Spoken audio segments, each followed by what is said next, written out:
Mark. So yeah, my name's Mark Becker, and I'm gonna not use the mic too because it makes me feel like a big man.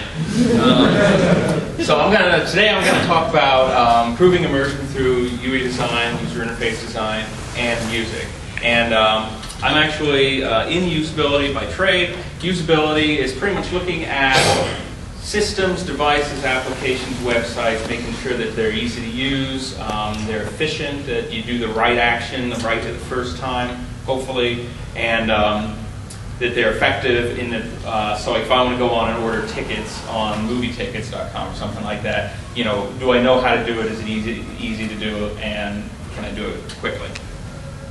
So I'm not going to actually go through all these, but what I wanted to just put up here for a moment, I was hoping I'd have a bigger projector, but anyway, oftentimes in usability, you know, we're looking at heuristics, and heuristics are essentially rules of thumb, and these rules of thumb kind of guide our thinking about the system, about the application, about the website, whatever.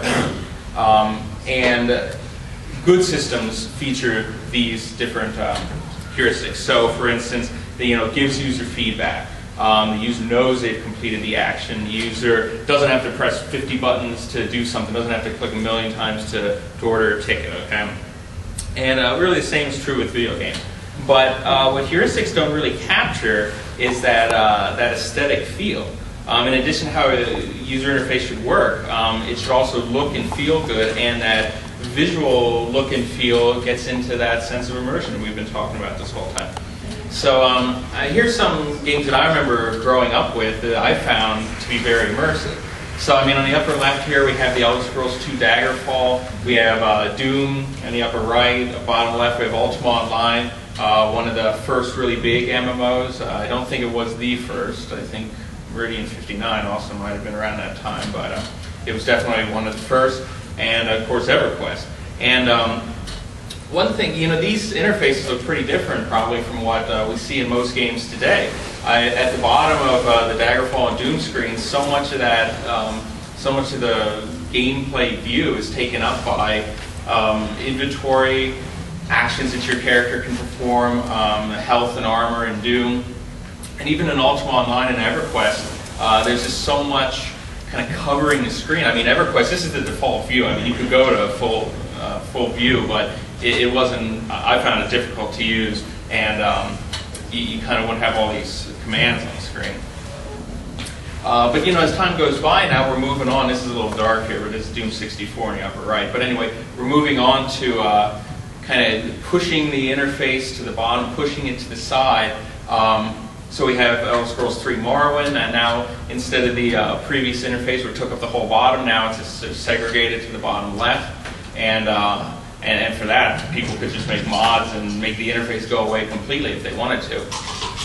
Doom 64, it's a little hard to see here, but the health and the ammo is they're just transparent numbers, like over a hand with the gun you can see. Mortal Online has many elements of Ultima Online. There's player killing, there's kind of do whatever you want, it's very sandboxy. So I have that as an example because Ultima Online Origins, I think it was, never got made. But and you can see how the MMO, Massively Multiplayer Online game, interface is really kind of pulling away off to the sides to focus on the action. And another step, in addition to just reducing the interface, there are several games that go one step further, and they actually put the interface in the game world as something that the character theoretically could actually be experiencing along with the player. So like in Fallout 3, when you bring up the menu, he pulls up his wrist and he looks at his Pip-Boy, and there's your menu right there. So what you're seeing is what the character's seeing. In Heavy Rain, this is one of the characters, Agent Jaden, when he's looking at his augmented reality system. But so in addition to augmented reality, when the characters are interacting in the game, if they can open up a door or something like that, you see the controller motion that you need to do on the stick to do that. So in LA Noire, of course, he pulls out his notepad when you need to get to the menu system. Little Big Planet is actually quite variable because the interfaces or the inventory systems are all tethered to your character, and they look so cute looking up and everything. So, you know, why does this happen? I mean, these are just some of my thoughts. I'd be interested in hearing yours. But so, I mean, a lot of early gaming was on PCs, and now most of it's on consoles now and on mobile devices. So, I mean, the systems have changed. So, it might have been valid to have, like, you know, I was talking to somebody in a market down about Dwarf Fortress, you know, and I was talking about roguelike games and stuff like that. And it might, you know, back in the day, ASCII characters was all, well, that's all that you had. Didn't have advanced graphics. So if you had to do, you know, like control, you know, whatever to do a command, it didn't seem so strange. And also that's all that we were used to. But now, the control devices have changed. If instead of keyboard and mouse, we've gone to controllers, we've gone to motion gaming and touch screens, Kinect, where, I mean, you are the controller, right? That's their own. So, I mean, you're getting away from that completely. Increased resolutions as well, with like the Daggerfall example I had earlier, was so pixelated, and you know, now you're working on HD monitors and everything like that. You can have smaller interface elements and still have them be clear and still have them be clickable as long as you have a mouse with, you know, the DPI is high enough. Also changing conventions and standardization. So like if somebody hands me a controller and is like, hey, I want to play my new game, it's a first-person shooter, I just assume that I'm going to hit that back right trigger to fire. And the back left trigger is going to be alternate fire. I don't know, some people I guess put it on jump or something like that.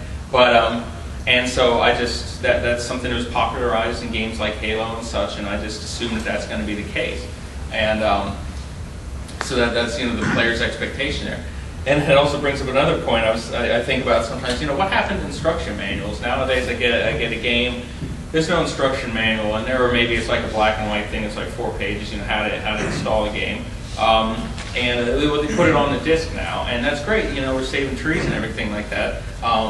Doesn't give me any reading material, but also because it's this notion of having the interface, having the game experience adapt as the player's learning. You know, instead of having to select a specific tutorial, so many games nowadays start off with like the first level is the tutorial. You kind of have the scaffolding approach of move your character forward. Okay, there's a glowing thing on the ground.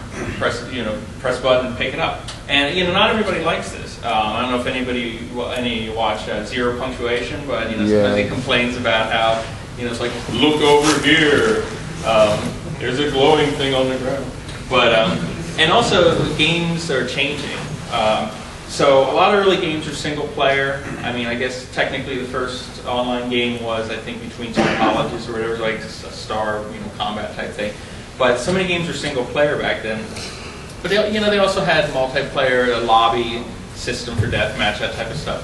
Then we start to get into the massively multiplayer area there, late 90s or so. And now we have a lot of social and web games. So, you know, the controls kind of follow along. They change as both the system that you're playing it on changes, and also the actions you're trying to perform in a game. And also just maturation to the field of UI design. You know, but back, I mean, now computers have been around for so long. We have generations of people working on them. We have the, you know, knowledge transfer between different professions. You know, we have people who work for the military, and then they get out of that field and they go into game design, or, you know, vice versa. And so there's all these ideas that are going around, and people are starting to pick on, you know, that back right trigger firing. People are starting to pick on, like, well, that's what people know, that's what people understand. And maybe something comes along every once in a while that totally shakes that up, and maybe it's great. But probably 9 times out of 10, somebody bucks the trend, and then somebody plays and they're like, this is terrible, I didn't know what the heck I was doing, I didn't know how to control anything. And you know, not all games are for reducing or eliminating the interface. I mean, EVE Online is a good example. You can customize EVE Online's interface, but essentially EVE Online could be called, you know, world of menus, pretty much. There's just tons and tons of information at your fingertips, and I assume that the average player probably plays with a lot of these different menus open. You've got to know, you know, who you're targeting. You've got to know how much minerals in the asteroid that you're mining. You got to know whether a sale has taken place on goods that you're trying to sell. And StarCraft 2 I have up here as an example of, I don't see RTS, real-time strategy games, as really changing that much in their interfaces. I mean, StarCraft 2's interface looks pretty similar, and that I guess you could say that that's because Blizzard kind of knows what works, and they wanted it to be harking back to StarCraft 1. But you pick up any RTS, and I don't think they look very different. So that could be an element of if it ain't broke, don't fix it. So I also want to, in addition to interfaces, I also want to talk about music, because this is MagFest, right? Music and video games. So I have a couple examples here of what I've seen the games kind of doing with the music in the game. So I'm actually an amateur musician myself, so I like to focus on this type of stuff, especially video game music. And so one means of immersion, I think, is that some games are getting away from having music whatsoever. Okay, now these are not the most recent games, but two that I know I felt were noteworthy were Astron's Call, a massively multiplayer online game that was probably back in the 90s or early 00s, where there really wasn't any music, I don't think even in the loading screens. And Half-Life 2 has music in certain parts, to ramp up the tension and such, but mostly the soundtrack of the game is the chatter from the civil protection officer's radio, or the sounds of a strider coming down the road.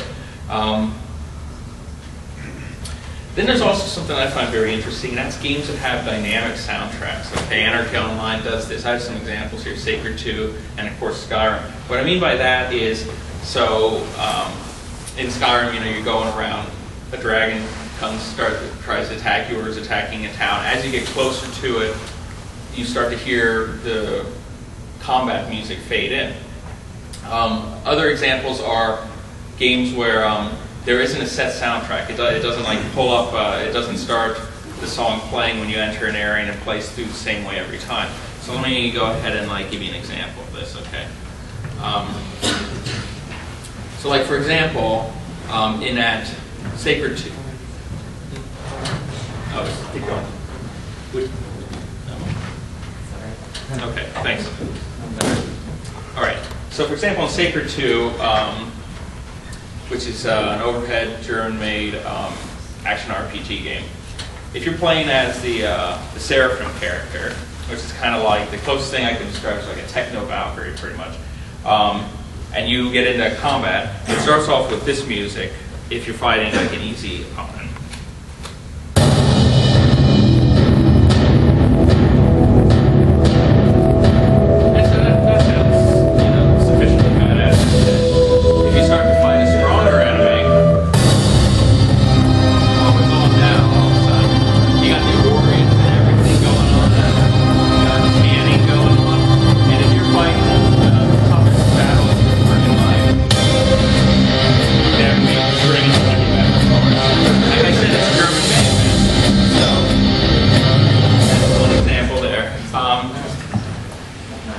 Another interesting example here is,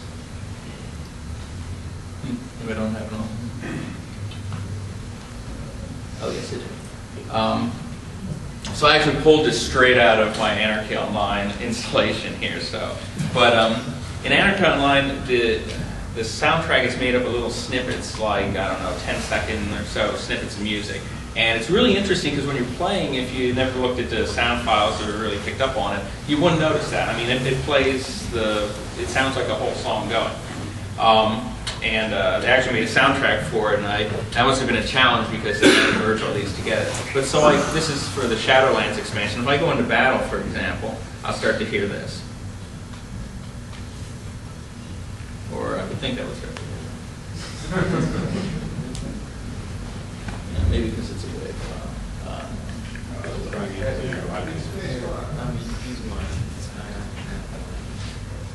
Maybe I can open it up with something else.